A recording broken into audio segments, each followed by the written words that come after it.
padre. Ano nangyari sa mga kasama niya? Hawak sila ni Father sa simbahan. Sinilip na ng mga sundalo. Wala doon si Totoy. Imposible mo lang nakakaalam. Itali mo!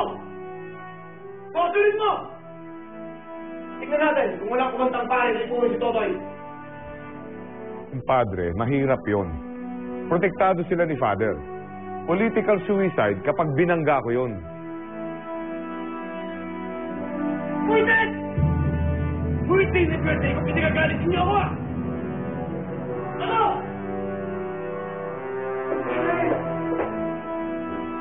Ano? Sinundo na po sa airport si Miss Ana Molina. Finally, some good news. Ayan, padre. Timo, huwag mong tantanan ng paghahanap kay Totoy. Mapanganib siya habang nabubuhay, Timo.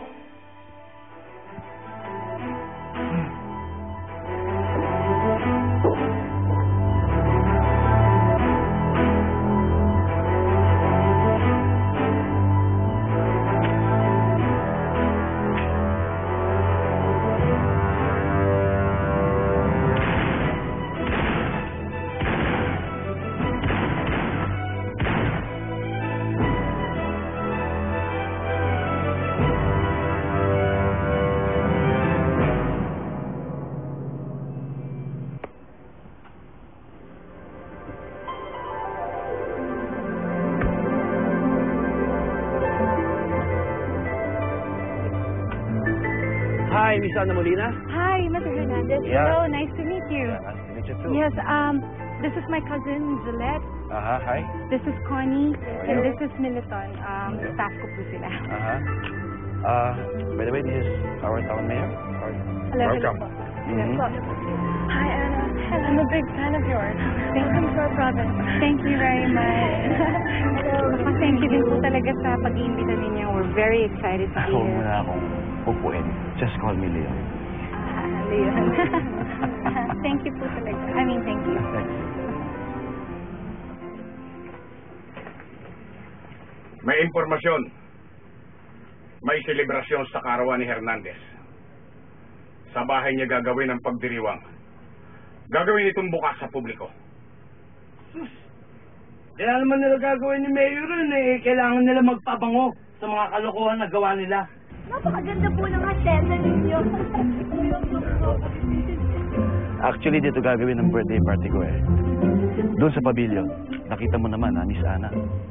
Nagpadala pa ako ng designer mula sa Manila para pagandahin ng stage na kakantahan mo. Ha? Bakit ang daming ko?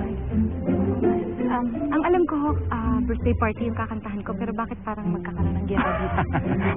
Huwag mo nang alalahanin yun, Miss Ana. Actually, yan ay para sa yung security.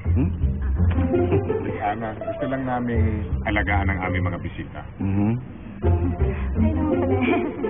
Sali kayo sa rest house niyo para makapagpahinga na kayo. Ikaw na bahala sa kanila, anak. Apa. Ito ang pinakamaganda nating pagkakataon. Totoy.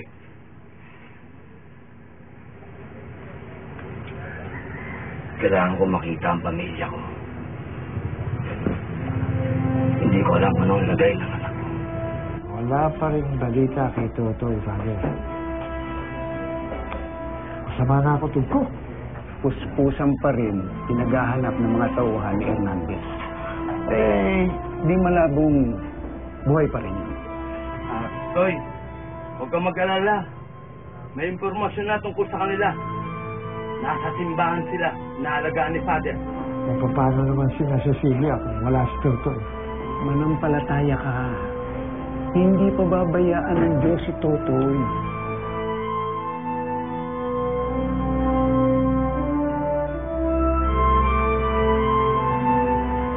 Paano si Hernandez?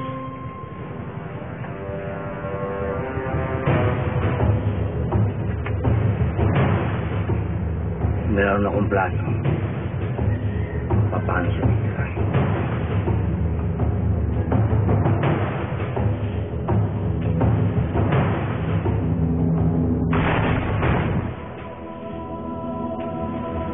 Umataw sa kantahan.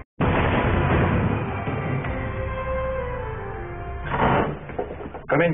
Thank you. Wow. Pinahanda talaga namin ni Daddy para sa inyo. Para komportable yung pagstay niyo sa amin. Nako, thank you very much, Heather, for your hospitality. I'll be ready for tonight. Pero in the meantime, pwede bang lumabas muna ako dahil gusto ko sanang makita ang Barrio Gapas eh. Barrio Gapas ba talaga yung gusto makita? That's alright, I think. Hindi ko pa rin nakikita yung buong barrio eh.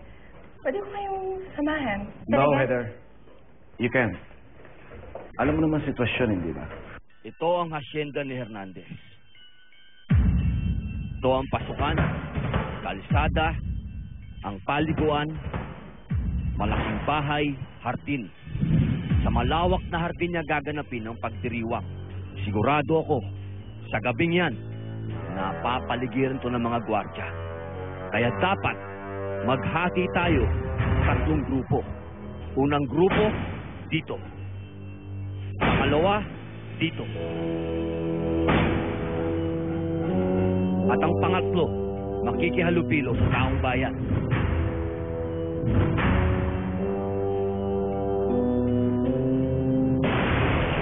Pag nagpunta na ang kaguluhan, papasukin namin ang likod.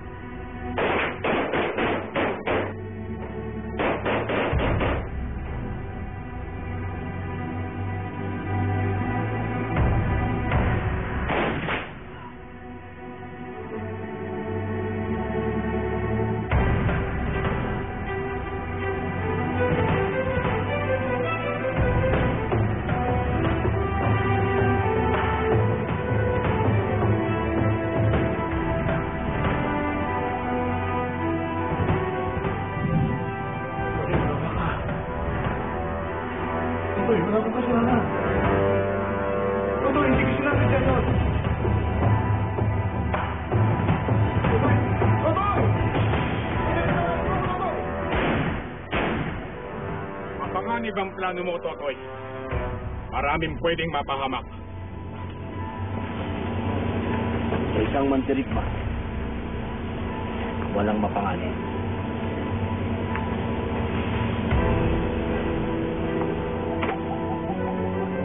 Makinig kayong lahat. Dadalo tayo sa kaarawan ni Hernandez.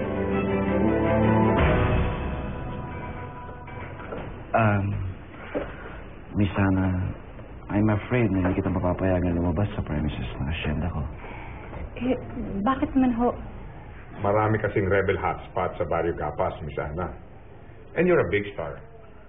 Napakalaking iskandalo para sa amin pag napahama ka sa aming bayan. Naku, mukhang masasayang natin pagpunta natin dito. Para makikita ni Ate. Eh, anong gagawin niyo ho sa amin? Ikukulong niyo kami dito? Hindi naman. Sabihin na lang natin na inaalagaan lang namin kayo. Miss Ana, I'm sorry. Hindi ka pwedeng lumabas sa asyenda ko.